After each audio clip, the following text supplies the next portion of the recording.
too complicated now as is. The more I try to hype up the elections, the more involved I have to be. No one wants to play their hand yet. It doesn't feel like... Sorry, I'm adjusting my mic. Fuck. Alright, there. Even though it should. See, stand-up mic, I'm gonna have to adjust it that much. At first, to figure out which is the best setup, but, you know. Crossing her arms and leaning back, she grinds her teeth together in frustration. They're all so lazy, it's impossible to get them to do anything. Anywhere else, the elections would be an exciting event. It's illogical. Why does everyone have to be so different? If only there was some way to punish them. Like chaining the school to their desks, voting is mandatory. If you don't vote, you get whipped. Terrifying. I wonder how hypocritical it would be if I were to stay in bed on election day with the flu, and a cold, and strep throat, and a sprained ankle. You should put yourself on one of these. Not as punishment, no. You should put yourself on one of these. Not as punishment, don't misunderstand. I hope one of Misha's posters like this. It's kind of a neat idea. Misha was onto something. It's a lot cuter than you just text. I think you would like it. Having cute mascots would drum up some excitement. Maybe if it's just Misha. Why not me? Someone told me that this school has slightly more girls than boys. You have to cater to that demographic too. She soon giggles audibly this time. I'm surprised, and when she sees my face, so is she. Her face flushes pink, embarrassed to have let out a sound, which is really confusing to say the least. Why don't you put yourself on it? She just waves the question away. It's troublesome. What do you mean troublesome? Everyone knows that you're in the student council. My stomach growls, making me realize I'm hungrier than I thought. Shizune uses this moment to deflect my question by changing the subject. Is something wrong? No, my stomach growled. I see. She looked at the forgotten pastry at her desk and frowns, finding it inadequate for 2 people. Let's go to Shanghai if you are that hungry. It might be a little busy this late, but Yuko is working there today. We will definitely get a table. There's something worryingly underhand in that smile. I'll pass. I've already been there twice this week, back to back. She zoomed how it's leaning back against her desk, scrunching up her posture in protest. What? I'm disappointed you said no. Well, I can't agree with you on everything. You don't give your opinion often enough anyway. It would be easier for me if it was like that. Not very interesting, right? There are some decisions you should disagree with me on, then you have a duty to. How am I supposed to know which is which? It's easy. No, it's not. Sometimes it's hard for me to tell whether you're joking or serious. Although since she communicates entirely in sign language, that would seem pretty obvious. I wouldn't say that that's all there is to it, though. I remember when I had my heart attack, Awanako wouldn't stop talking at first. Eventually I wished that she would just shut up. Or I would have, if I hadn't been happy to have any kind of company at all. Gradually, I stopped being so grateful. When we talked, it felt like nothing more than ritualized exercises of politeness. Awanako tried extremely hard to obfuscate how she felt, was that I was hopeless. In the end, her outer behavior matched her inner feelings. For that reason, I was unable to accept it. When one day she stopped showing up, I was no longer surprised by the time it happened. Even though she considered herself a master at hiding her feelings, I was not surprised. I've heard that games like shogi and chess can tell you a lot about a person. I wish I knew what Shizune thought they said about me. Could be that a little more than like Wanako than I'd like to think. If I could only tie with Shizune by retreating. I suggest that we should order out.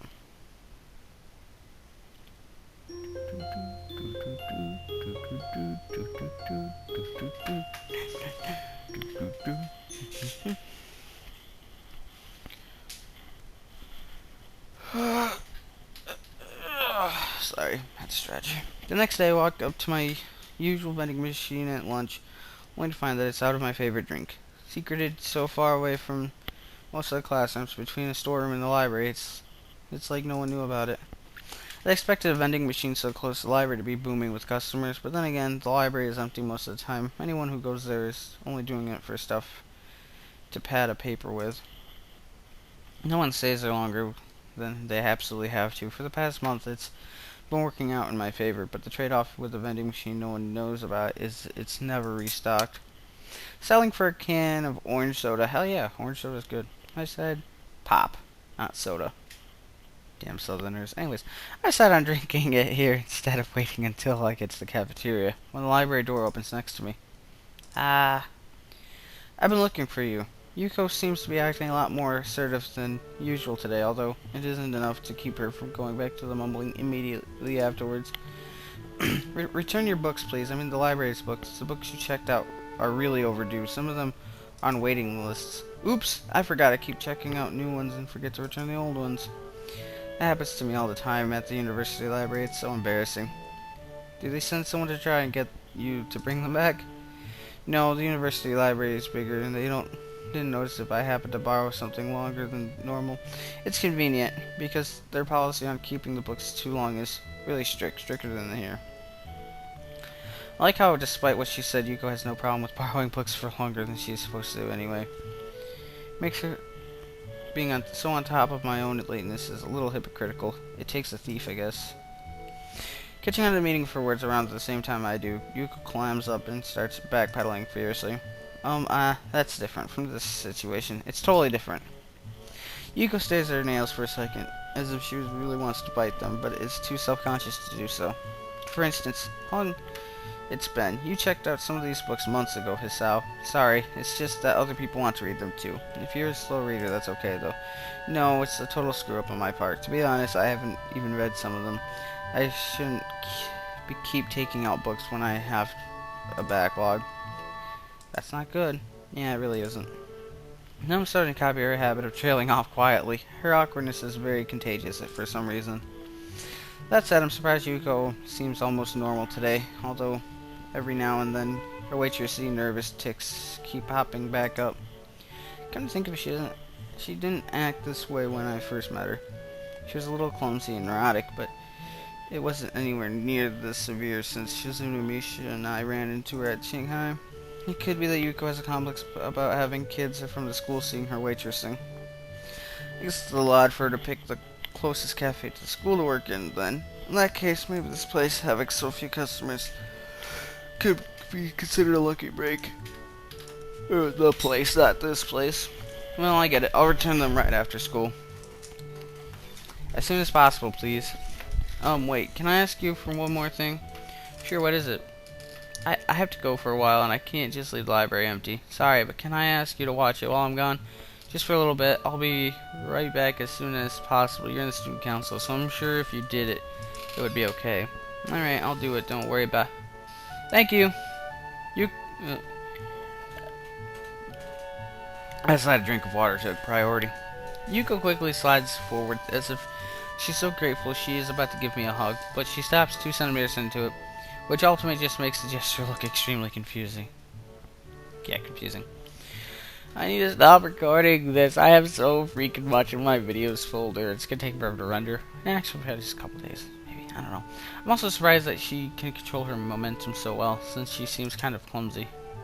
Before I can say as much as you're welcome, she's already dashing off with most of you seem someone late to an appointment.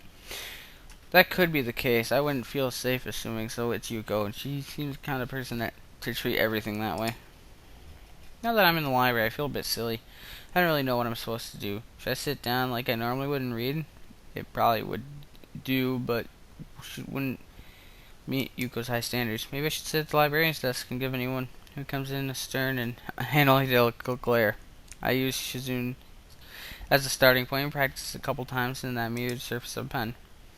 I think it looks pretty good. Frustratingly, no one comes in, so I give up on the idea quickly and decide just to go looking for Hanako instead. It's deserted. I think I see someone, but the second I blink, whoever it is gone. As soon as I return to Yuko's desk, I crack open an interesting-looking book. A familiar person swings in front of me, like a falling pendulum. Oh no! Damn it. Yo, librarian, I've been looking for you for like 10 minutes. What? It's you? Man, you must really get around, or the student council makes you get around. Those bitches. How could they? Slave drivers!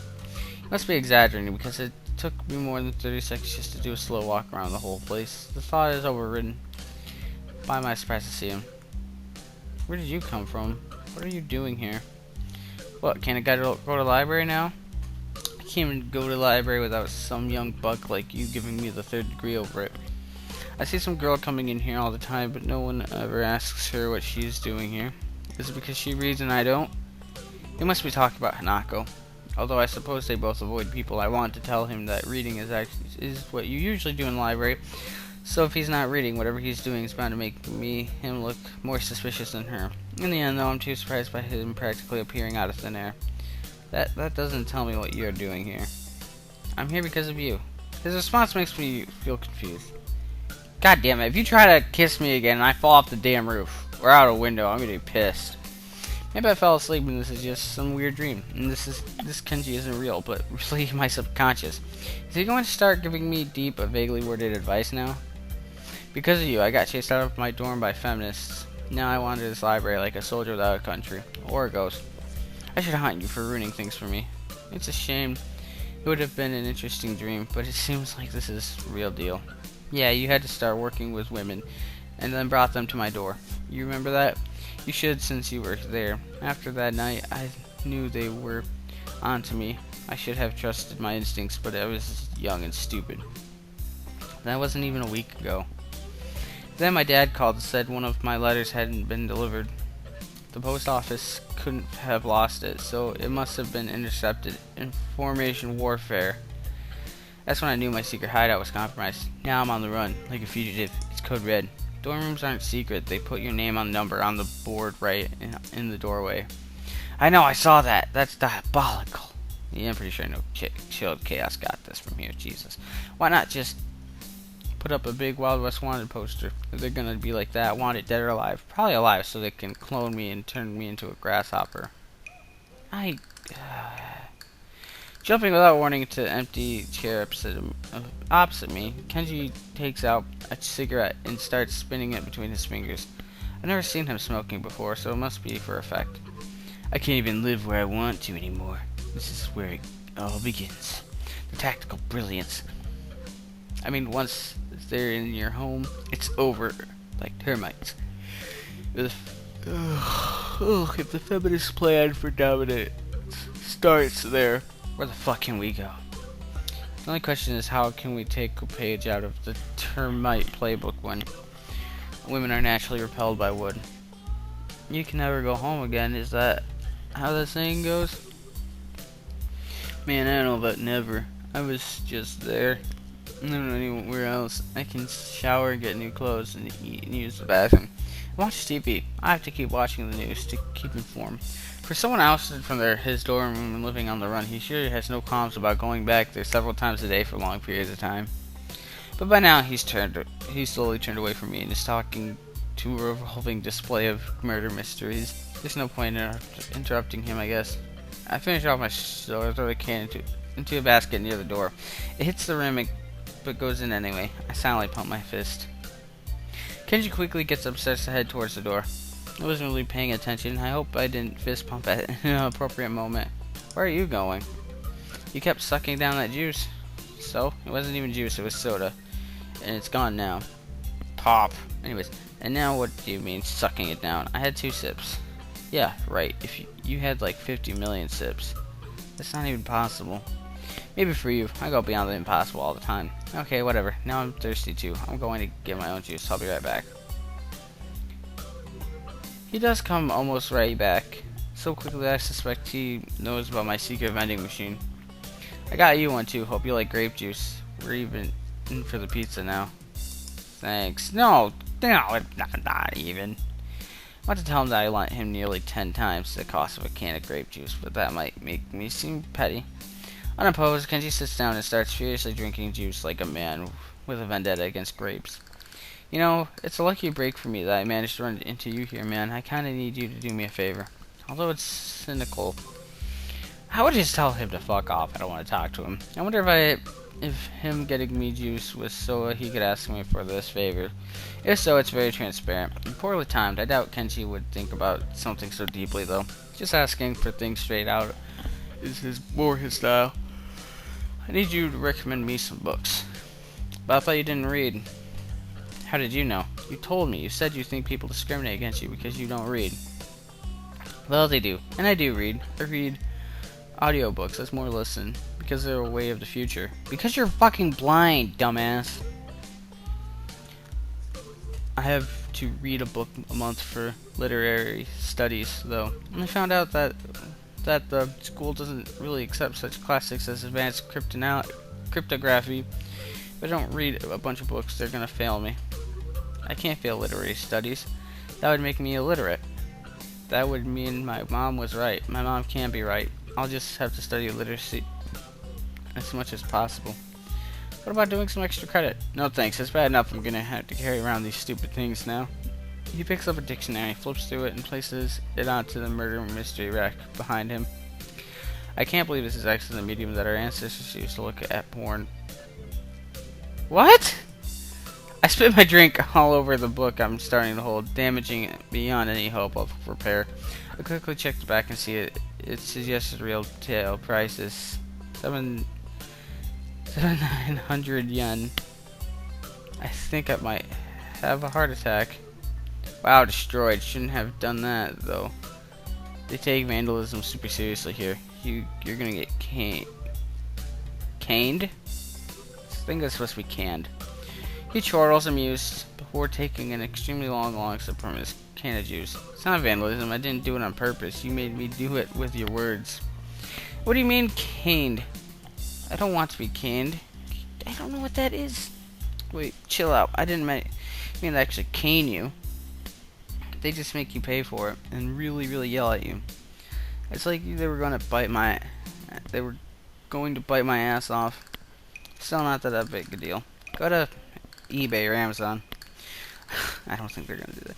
No, I don't care if it's figurative. I don't want to get caned or get my ass bitten off or any kind of punishment. You dumbass. What am I going to do? I'm the only person in here that she knows of anyway. I can't even throw the book in the trash. It will be found. Then she'll know. Damn, dude, stop being so weird. Just wipe it off. How is it weird not to want to? How is it weird to not want to be fined? Man, stop flipping out, man. I'm not flipping out. I'm trying to save money. It's so cheap. I'm about to strangle when I hear Misha's wahaha coming up the hallway. Apparently Kenji hears it too. Uses the opportunity to quickly vanish behind the autobiography section like the wind. And I'll be right back.